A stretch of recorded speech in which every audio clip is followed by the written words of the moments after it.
This is StoryLink Radio. Our stories are presented before a live audience, then recorded for the StoryLink Radio podcast for your on-demand listening pleasure. Please visit StoryLinkRadio.com for show notes, to find out how to join our live audience, and for lots of free stuff, including free audiobooks and much more. This episode is the next chapter in MORTE D'ARTHUR.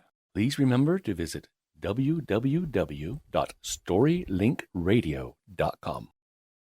And so begins Book 2 of MORTE D'ARTHUR. Book 2, Chapter 1. Of a damsel which came girt with a sword, for to find a man of such virtue to draw it out of the scabbard. After the death of Uther Pendragon reigned Arthur, his son, the which had great war in his days for to get all England into his hand. For there were many kings within the realm of England, and in Wales, Scotland, and Cornwall.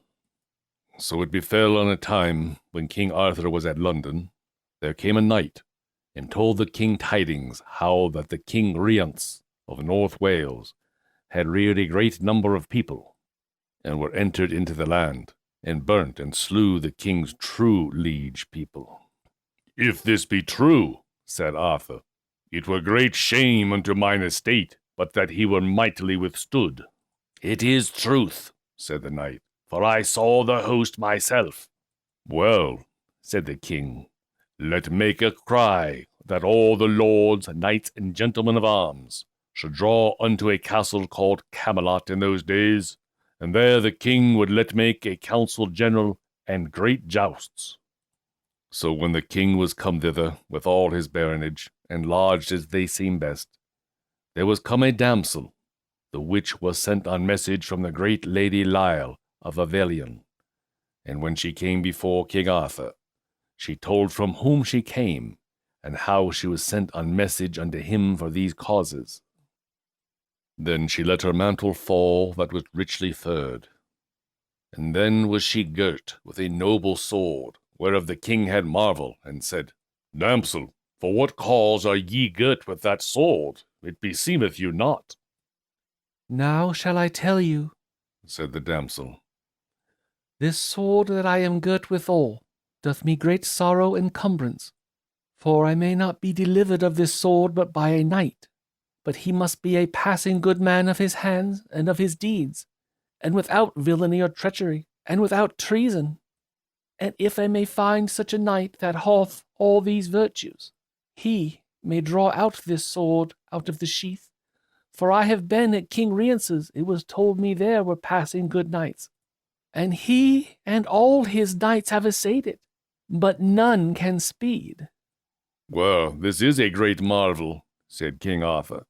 If this be sooth, I will myself essay to draw out the sword, not presuming upon myself that I am the best knight, but that I will begin to draw at your sword, and giving example to all the barons, that they shall essay everych, one after the other, when I have essayed it.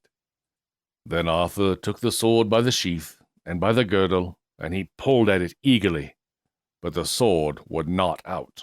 Sir, said the damsel, ye need not to pull half so hard, for he that shall pull it out shall do with little might. Ye say well, said Arthur. Now essay ye all my barons, but beware ye be not defiled with shame, treachery, nor guile.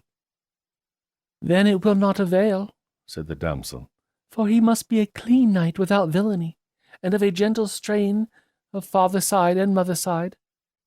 Most of all the barons of the Round Table that were there at that time essayed all by row, but there might none speed.